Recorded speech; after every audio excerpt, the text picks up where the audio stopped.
Siena and the Abruzzo countryside, two very different corners of Italy, yet both full of stories, soul, and the irresistible pull of la dolce vita. In this episode, we follow four people whose journeys to Italy couldn't be more different, yet all lead to the same thing, a life rebuilt under the Italian sun. Italy isn't just for dreamers. It's for anyone ready to rewrite their story, one village, one sunrise, and one buongiorno at a time.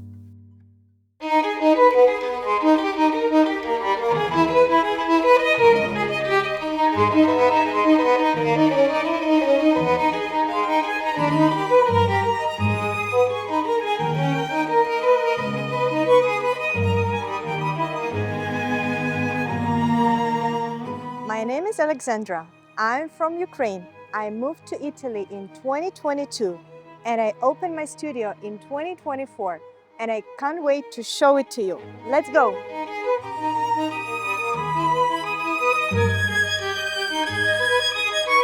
So I'm from Kiev, and on the 24th of February, early in the morning, we wake up from the explosions. I never thought moving anywhere and changing my life in that way before the war started in 2024. We realized that we are not going to stay here. So it took us one day to pack the things into our car and leave. And I had lots of connections, wine connections in Europe.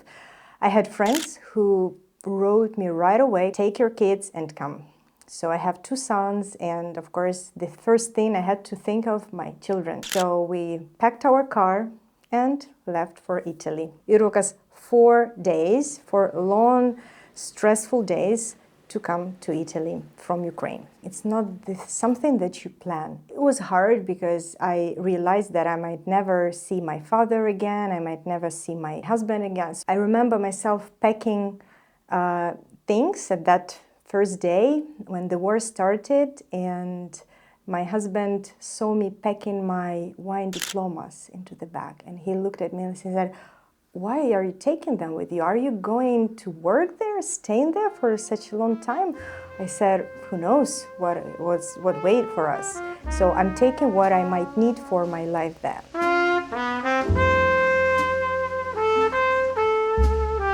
We have those biometrical passports which let us travel all over Europe without any need for visa or anything. So that was easy. Then we got the special type of permit from Italy, which is emergency permit. That was, I wouldn't say that was a big obstacle. Of course, the big obstacle is the language, because where we came, people didn't really speak English. My friend did, he's Italian, but he did. But all the people around, they didn't. So the first thing I had to do is to start learning Italian. And accommodation. Accommodation, I would say, was the biggest obstacle. I started looking for the apartment, and it was like a mission impossible, because there is a law that if you have children and if you don't pay for the apartment, they can't kick you out. So I was in that risky group, even being able to prove my financial situation, even having already the job contract, working contract for that time. Most of them didn't want to talk to me.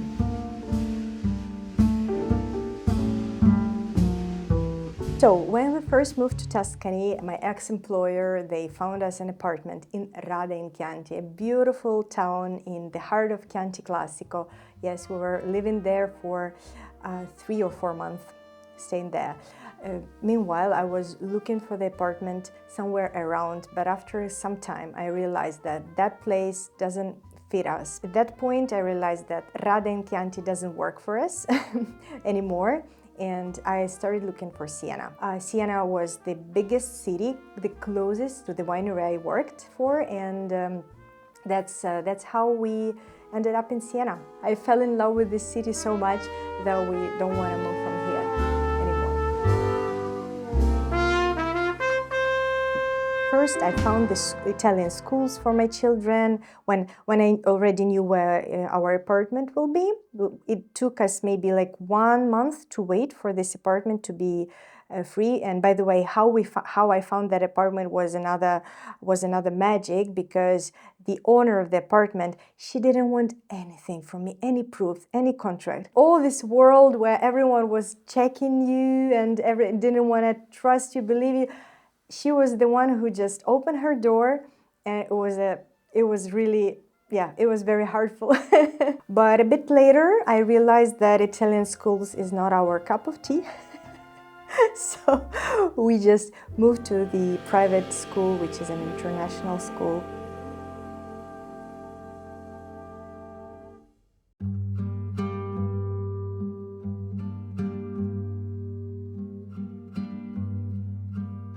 Hi, welcome to my studio. Come on in.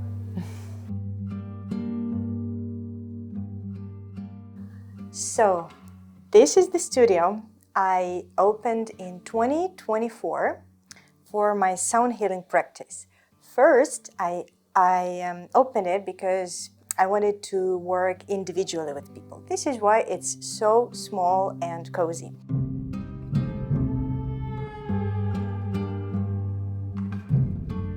Later, I decided to work with small groups, so more people, and this is how it was transformed into the small sound healing studio.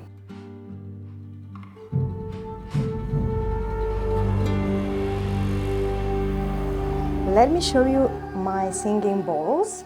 I have some of the Tibetan bowls, which come from Tibet, obviously, and some of the crystal bowls.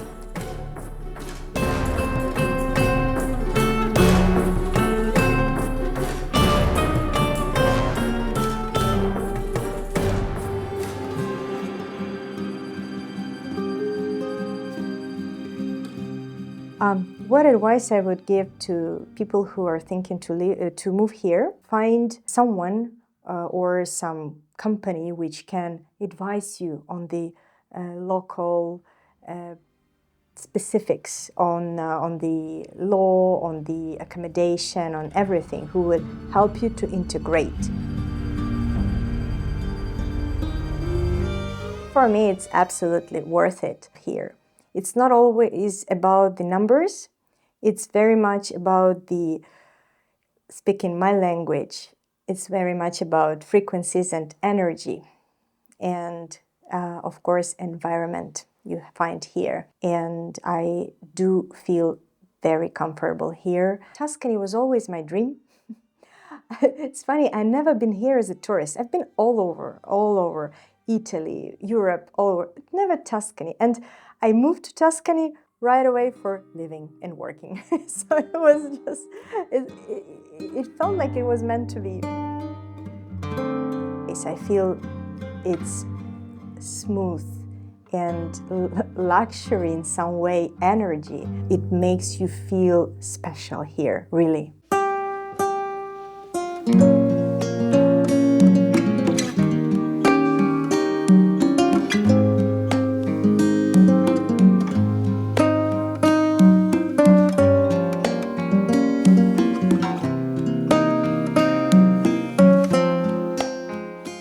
I'm Cliff. I've been in Vasto now for 7 weeks. I'm originally from Trumbull, Connecticut. Welcome to Casa Rocca.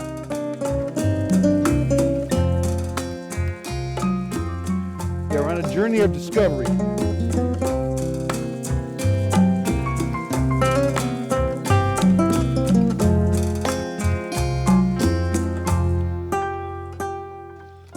So this is what I'm talking about. Look at this building here. Older than dirt. You know, I don't know the number of years it's been around, but I'm told that most of these buildings that are made out of brick and stone are about 1,000 years old. And then there's a portion of Vasto that still has some Roman ruins that is 2,000 years old.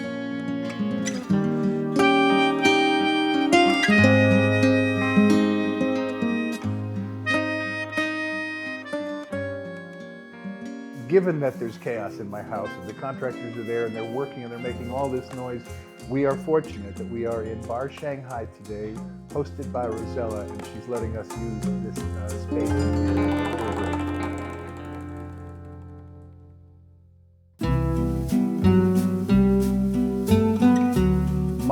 history is that I'm Italian. When I was younger, I recall my dad always telling us stories about what it was like to live in Bridgeport, Connecticut. Bridgeport became this thriving mecca for Italians, and my great-grandfather became a businessman. He opened fruit and produce stores, and he became a distributor.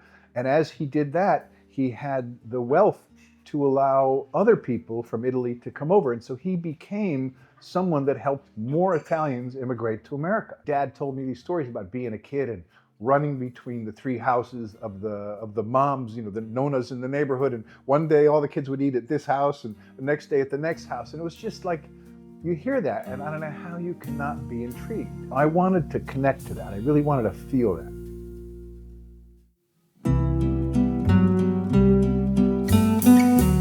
At age 18, I had a couple of opportunities, and so I moved to California and spent 20 years in California. And then I spent 3 years in Chicago with the big company Reuters. And after all that, I needed to find a way to retire. The taxes in California are pretty high. I was on a motorcycle trip about a year ago, and we were in Morocco, and the election happened. And once the election happened, it dawned on me that life was going to be different. I think it was going to be more difficult to live a peaceful, harmonious life. And that's really, at this age, that's really what I wanted. Like, I didn't want all the drama every day of waking up with the stress that you bear just from watching the news. And so I decided, and I'm a very decisive person, I decided, that's it, I'm going to move. And people were shocked. Like, you've decided today you're going to move? Yes, the answer is, I'm going to move. And so from then until now, it was all of the planning and the logistics that it takes to figure out whether your path will be a visa and permanent residency or citizenship. I pulled the plug on citizenship and thought residency makes more sense. And so I pursued residency with a strong vigor, and I just tried to figure out the next step to get my elective relocation visa. This is a new house. So that means that in Italy, what that means is that you get walls, and maybe you have a toilet, maybe you don't. Everything else you have to put into it. And so I got the house, and it had 2 toilets and a bunch of holes on the walls where electrical wires were coming out. And it was like a beautiful opportunity to do whatever I want. So this is about 2,100 square feet. So for a single guy, that's a good amount, comfortable amount of space for sure. 3 floors. And I paid 330,000 euros for that. When I lived in California, I had a place that was 1,500 square feet. When I sold it to move to South Carolina, I sold it for $1.25 million. I was familiar with what it's like to move to another part of the country where you don't know anyone. And so this wasn't as crazy a leap as it sounds, like to move to a place where you don't know anyone. But at the same time, it does take its toll. It's not uncommon to feel lonely every now and then, and you think, what do I do? It's like, who do I talk to? And so I'm lucky that I have a couple of good brothers and a sister-in-law and friends who I can call up and, cheer me up. I don't know if I gave up anything. I just know that I'm now experiencing the things that I had in a completely different way. Yeah, I think everything is different. Like, you want to get gasoline in your car. It's different than the way you get gasoline. The way you order food, the way they bring the food, the way you pay for the food, the way you pay your bills online, the way you enable a web account is different. The way you use a credit card is different. Everything is different. Yet it's fundamentally the same. And the people underneath all of that are the same. And like, I find that when you treat people that are different as if they were brethren, like these are your family and these are your friends, all of these differences seem to disappear pretty quickly. In Italy, they say, I got a guy. There's always a guy. You got a guy I have a guy that sells me cheese from the back of his car at the Volkswagen dealer. Like, I have that guy, right? And so you need a guy for everything. I think that I imagine that my day-to-day life would be different than it is right now. But because we're building a house, my day-to-day life right now is every day managing what's happening today, tomorrow, the next day. And I'm a planner. And so I spend a lot of time thinking a week or 2 weeks ahead, which is extremely uncomfortable for Italians. Like, they only do things the next day. And so when I'm telling them these things are going to happen, and so why don't we plan on you coming next Thursday? How could we possibly know what I'll be doing next Thursday? I'm like, I need to know what you're going to be doing next Thursday. That is a fundamental difference in how they live and how I live. And I think that there's an allure to having no regard for dates. Like, there is something appealing about that. But right now, that is not the world I live in. The world I live in is get things done now on time, or they cost thousands of dollars. Like, I've spent $2,000 already in Airbnb because the project is late. I think that it requires a certain amount of faith. Like, there's a reason that you want to come here. Don't forget that. Like, if the reason is you want a different life, then part of the process is you're going to experience that different life as you're planning for this different life. Like, the things that you are going to have to do in America to plan to move to Italy are tied to Italy. And so you're going to begin experiencing things from the day you say, I want to get an elective relocation visa. You then have to deal with the consulate, in my case in Miami, and it's not easy dealing with the Italian consulate. And so the critical thing is to never give up hope and always imagine that there's going to be a way to solve the problem. There always is. Like, there's not one problem that I've been confronted with yet that we couldn't solve. But it does take some sort of steadfast, creative ingenuity.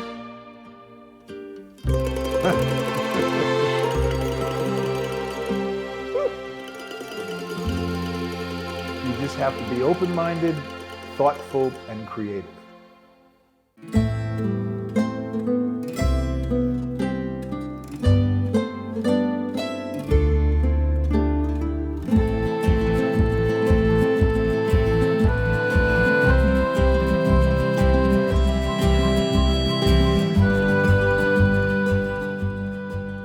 I'm Chris. And I'm Susie, and we moved from the U.S. To this beautiful town, Moscufo in Abruzzo, about 7 months ago.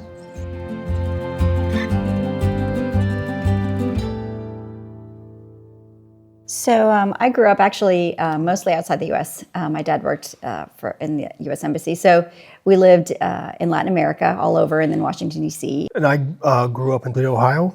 And we retired a year ago. I was a nurse practitioner. We had planned years ago, like probably 10 years ago or so, really kind of thinking about retiring in Europe. We actually got engaged in northern Italy. And then in 2020, when life got real, I found Smart Move Italy, and that was in 2020. So it was sort of a good thing for us to see, okay, if we do this and this and this can be how we can make it happen. Susie did all the legwork, and she would just show me a couple videos.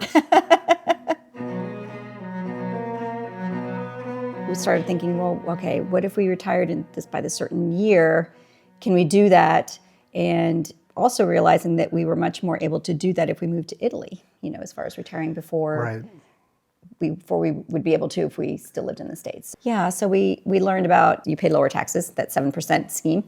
And then we went to Sicily, Puglia. Puglia, for example, it's a little drier, and I really wanted green. We didn't want it to be too hot. We were used to living in the south of the U.S., but we thought, maybe not quite that hot, and we wanted something greener. So Abruzzo is really fertile. Yeah, it's fertile. So green. Everything grows here. And it's just beautiful. So 2 years ago with our youngest daughter, and did a scouting trip. And so we stayed near the ocean just to kind of see what that was like. And then we stayed just inland on this side of the mountains to see what that was like, and then up against the mountains to see what that was like.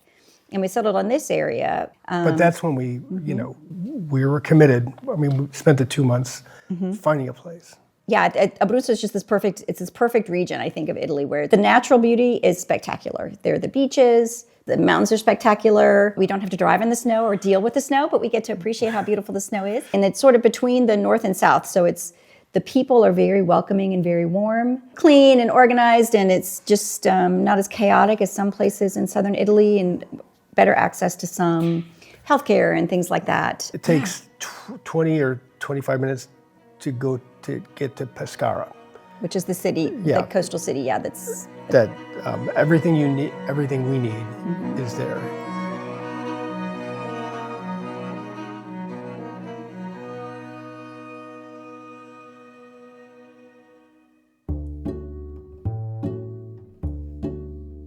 Hi, come on in, prego. This is our home.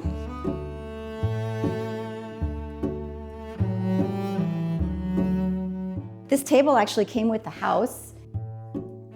There are a couple of really good secondhand stores here, so we've gotten some things there. Some pieces the owners left, Yeah. which was nice.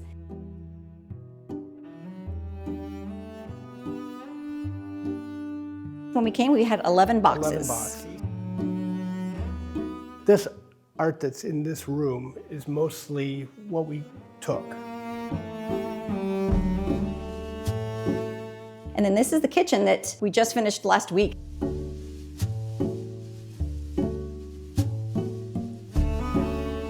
And then this opens up, It's a pantry. and it's the pantry.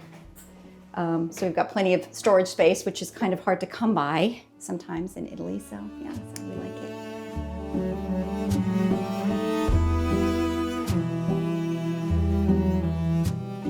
So this is the bathroom that was just finished last week. So we're still have to do a little bit of decorating in here.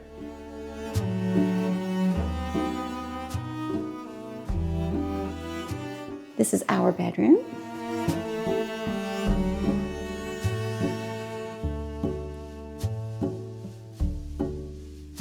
This is the first guest bedroom. This painting was painted by my grandfather. My grandmother didn't really like him painting another woman, so he gave it to my dad. Then our other guest bedroom. And then this is where we do our studying, so either for Italian class or for, I'm studying to get my driver's license, so doing that. So this is our study desk. And Chris will show you the garage, his pride and joy.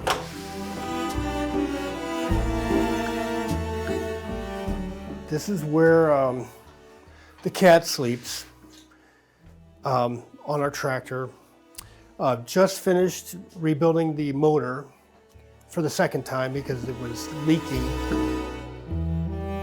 Everything that we have, the previous owner gave while we bought it, but yes, we didn't need to look for anything.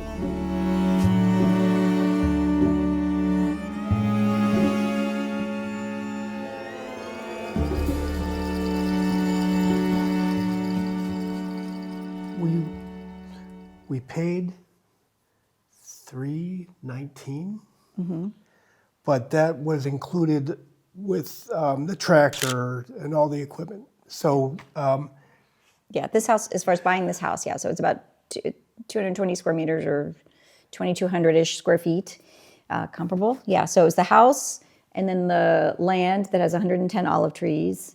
And so we've got the one-car garage and the upstairs.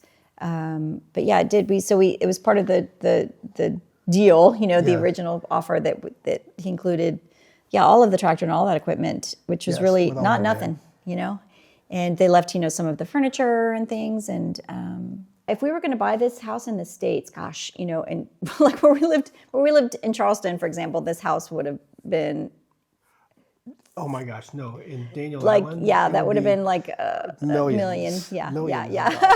It would have been crazy expensive. Yeah. So there's no comparison really. Yes, less expensive. It's way less expensive living here. It's crazy because we were, let's say, most recently in Charleston, South Carolina. So it's still pretty expensive, I would say. To go out to eat for the two of us, and you have wine and two or three courses, and and it's 30 euros. 30. I mean, it's just it's insane, really, how much less expensive it is. Yeah. In the U.S., if you go to the farmers markets, the ones that we went to anyway, they're everything was like the $5 tomato almost. I mean, it was you have a half a grocery bag of the reusable grocery bags, and it's and you spent like $50. I mean, something crazy. And you go here and it's like $9.50, and like 9 year, like you like a 10-year, and you get change back. It's incredible, really, how much less expensive it is. There has never been a day or really a moment where I thought, oh my gosh, we shouldn't have done this. Not even a moment of regret of having done the move. It's one of those things where now that we're retired, it's just going to be very important for us to keep using your brain to learn new things. I wouldn't do anything different. I mean, it's perfect for us. It really is, yeah. Yeah. When you've been planning for it for 5 years, I mean, you have some expectations, and it's better than we thought it would be, actually. Like, share, and subscribe for more stories on the way. This episode is brought to you by the Smart Move Italy app, your free tool for planning, moving, and thriving in Italy. Download it today on iOS and Android.